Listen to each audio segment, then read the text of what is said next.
Oh, boy. There are times where when you turn on the film and you watch the Cowboys back, and this is post-hut clarity, it's where we take a look back at things we feel differently about after the initial fog from the Cowboys game and after watching the game back. And there are times we'll watch a game back and you go, it wasn't as bad as it looked. Or man, okay, maybe there's some more positive here and things like that. This was every bit as bad or maybe worse watching it back. They got absolutely abused in this game. And I mean, it was issues of just across the board. They got beat down on both sides of the ball schematically. They got beat down physically. They didn't look as just naturally gifted and talented in terms of athleticism as Detroit. Detroit looked better in just about every possible way you could look better than the Cowboys. And it was, I know we talked about it. It did stand out. I don't know why. Watching it back on film, it stood out more. It definitely felt like a petty game plan from Detroit. Yeah. Where it was just, like, I mean, I knew it was, but they tried 4 trick plays and 3 to linemen. But when you watch it, it's like, you definitely didn't need to. You could have lined up and beat the hell out of them, and you decided you wanted to make it look embarrassing. Like you wanted to, you have an open layup, and you decided that you're going to windmill 360. Like that's throw what it off the glass of the guy behind you. Yeah, exactly. So, first takeaway here, we got 5 takeaways here. The first takeaway: the worst player on the field Sunday was Zack Martin. And I don't know that. I think you meant to say Trayvon Diggs. No, this is worse than Trayvon Diggs, and I don't know if. This is definitely the worst game he's ever played of his career. I know he's declined. I know that he's, even earlier this year we're talking about, he's not quite to the level. He's still good. He's not an elite guy anymore. He's got to be hurt. And I know he popped up on the injury report with a back issue this week, but he was so, I mean, you guys saw. I had a couple of his rushes clipped and tweeted him. Have you ever seen Zack Martin get abused like that? I mean, no. I'm trying to write it off to like all these stunts that I'm seeing, and I'm like, oh, it's communication, and oh, it's a step behind. But I mean, McNeil, there were a couple of them. McNeil just swats his hands away or pushes him down. The sack that Dak gave up, where Zach got pushed onto his back almost right off the snap. I've never seen. We always talk about when an offensive lineman, you don't want an offensive lineman who's a clapper, the guy who goes after the play because it's missed it. I saw for the first time on tape Zack Martin do one of the classic offensive line moves of punching himself in the helmet. Wow. Like he gave up the sack and he punched his helmet and like was clearly, body language said he knew he was playing bad football. You think this needs to be his final year? Yeah, and I think it is. You really do. Yeah. Worse than any of what you saw from Tyron in his like last year or two here? Yes. Oh my. This was bad. And it's, again, I think that when we talked about Brandon Cooks, and I said after watching the Brandon Cooks Giants game, I was like, something's either he is aggressively declined or he's hurt, and then we found out he's hurt. Yeah. We know that Zack Martin missed practice on Thursday because of a back issue. I think he was tough and one out. He had to be because he physically just did not look like an NFL lineman at a lot of different points. What is his BFF grade on the season? Well, we're going to say baseline average is 60. So he's been, for most of the season, probably like a 65. Something like that. A little above average, just he's not elite anymore. We had a decade of dang near elite line play. Yep. I mean, it was bound to run into a blip. And the same thing happened in... This is a problem with putting... By the way, his PFF grade is a 68.1. So for the year? Nice job, Bobby, for the year. But this is what happens when you put all this pressure, too much pressure on Will McClay. So, okay, you produce Frederick, and you produce... Will, time-wise, Tyron, Zach, whatever. But do it again with BB. Do it again with Guyton. Do it again with Smith. They're not all going to hit. Well, yeah, and even if they do hit, they're not going to hit immediately. In Guyton and BB's case, where they're going to be like immediately just great. Like, well, Smith hit fast. Frederick hit fast. Right, but they had to move Tyler. Zack Martin was 23, 24 when he hit the NFL. He was an old rookie. And yeah, when he got to the NFL, 4 years after Tyron was drafted, he was older than Tyron. Yeah. I mean, he's always been older than Tyron, but definitely after the draft. This just in. Number 2, no one was great on the Cowboys offensive line, but Tyler Smith was solid. Like when I said nobody gets star ups, nobody was good.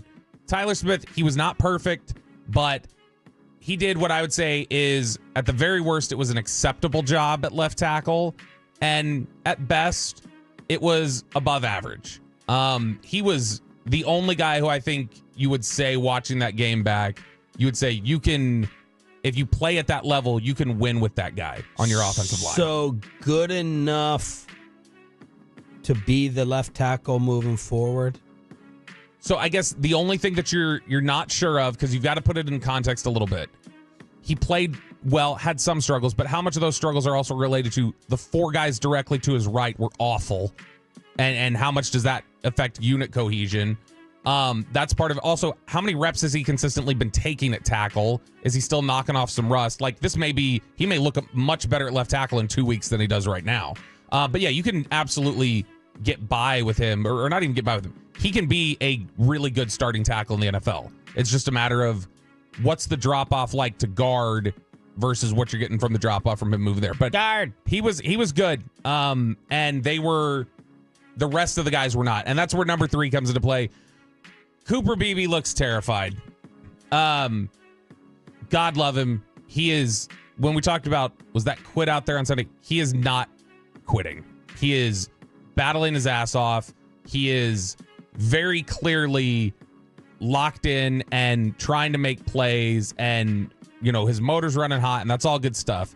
But man, the twists and the stunts, like you were talking about a second ago with Zack Martin, he looks in a panic every time a defense is running a twister stunt. Like, it's just, you see him like it's just almost like squirrel brain, like looking around like, oh my gosh, where's this coming from? And how much can you blame him? The guy's never played center before. Yeah, I mean, the two most important positions arguably on the offensive line are left tackle and center, and the Cowboys have been playing this entire season with rookies at those positions who are switching positions. Yeah. This is one of those things that was, this could have gone either way in the offseason with projecting this football team. I gave them the benefit of the doubt with their offensive lineman history. Like, they found Tyler Smith. Tyler Guyton's going to be a stud. I watched him stonewall Micah 3 straight plays in Oxnard. BB, whatever they see, I'm giving you offensive line benefit of the doubt, and it's haunting them right now. Yeah, and BB felt like he was more NFL ready to me than Guyton. But BB's also going through a position change. Yeah. And so that's causing some issue there. But I still think BB and Guyton are going to be really good players in the NFL. I think Guyton's going to be a Pro Bowler. I think BB's going to be a really good player. I can't tell right now, is it a lack of NFL experience diagnosing it, seeing it quickly enough, or is it, which I think is more likely, it's that speed jump everybody talks about from the college to the NFL level, and everything's just happening so much faster than he's used to. Well, that's a growth part. Like, that's something that will, if his talent is there, that's something that he will grow into. Yeah, exactly. And he will. I think he will. It's just the rookies always talk about how the speed of the game is usually their biggest difference. This is Post Hut Clarity. We're taking a look at the things that we feel differently about after the most recent game, the beatdown of the Lions beating the Cowboys 47-9. Number 4, Dallas is probably the worst tackling team I've ever studied. And this is not hyperbole. Remember, this is Post Hut Clarity. This is when I'm enlightened and I'm clear. I'm not trying to just, watch it in a passionate moment. All 3 levels of the defense have awful tacklers. And not that each level's got some guys who are good at it, but there are black holes out there on the field almost every single snap at each level in terms of their tackling ability. This was a below average performance again from DeMarvion Overshown. In fact, he has been, it's felt like so far when I've watched tape back on DeMarvion Overshown, he has either looked like a future all-pro at linebacker, or he has looked like he needs to be on the bench, and he's clearly not ready coming back from the knee issue. So it's just a lot of inconsistency right now with DeMarvion Overshown. I think that's going to get ironed out. He'll become a more consistent player over time, and they're not going to have to worry about that as much. But right now, when you're trying to win games and Mike McCarthy and other coaches, their jobs are on the line. It's really tough when you're not getting any consistency out of them, especially when Eric Kendricks is out. But Diggs looked about as interested in finishing a tackle as I am in getting here at 6 a.m. every day. And just... how's he going to respond to this week? And, well, next time he talks to the media. How's he gonna address it? Because he will sometimes on social go and be like, my bad. He did that a couple weeks ago. Tackling has never been one that he owns. I think it was the name. Is he going to be offended? Probably. And look, I mean, he is a really good. Trayvon's interesting. When you talk to people at the Cowboys, they'll tell you don't want players with rabbit ears. You don't want players who hear the noise. Trayvon is one of the rare players that he hears it and he really does kind of self-motivate from it. It makes him mad. And he's like, he gets like that. But NFL scouts always talk about this. I remember I was talking to somebody from an AFC team, and they had said that, well, Diggs stood out to them and stood out to a lot of scouts during the process because whenever they would just bring up to him, oh, you're Stephon Diggs' brother. He'd say, no, I'm Trayvon Diggs. Woo! Wow. And he loves his brother, and he's close with his brother, but he hates the idea of, I am not anybody's brother. Yeah. I'm my own guy. Well, when you talk about the Cowboys' toughness, sometimes a certain word comes up, and yesterday on ESPN, Damian Woody decided to drop it. I don't say this lightly, and Rex and Dano know what I'm about to say is it's a big deal. Dallas Cowboys are soft. And for me to use the word soft, you're basically attacking players' manhood on the field. And if you look at the way the Dallas Cowboys have played, I always say the game of football is very simple, okay? You block, you tackle, throw, pitch, catch, all that type of stuff. If you can't win in the trenches, you have no shot at winning in the National Football League. I dare anyone, go look at the film. Just watch the game and just watch what goes on in the trenches with the Dallas Cowboys. They can't move anybody up front on offense, and on defense, they are getting, the line of scrimmage is getting removed 3 and 4 yards backwards. We can talk about coaching and all these type of things, but at the end of the day, these guys are soft. That's the bottom line. No scheme is going to correct what's ailing the Dallas Cowboys right now. Well, the S word was relayed to Mike McCarthy when he eventually showed up for his press conference yesterday. I think you got to be real careful when you use the word soft, particularly in this game at this level. They clearly playing faster than we were. There's no doubt about it. They played with more confidence as the game went on. And that's, to me, goes back to the belief in the details, the trust, not being as connected. We had some moving pieces. I think some guys started guessing. Trying to make plays instead of playing the call. There was way too much of that. I think some guys on offense were pressing, trying to make plays. So we had some situations up front that they got after us on both sides of the line, both lines of scrimmage. So that I think it was more of that was a big part of our evaluation. Was the effort there? Yeah, define effort. You look at GPS and numbers, things like that. But I think it's more about playing fast and playing faster than the other guy, and you're being more efficient and all 11 coordinated. And they played very well, and we did not. Look at the GPS, man.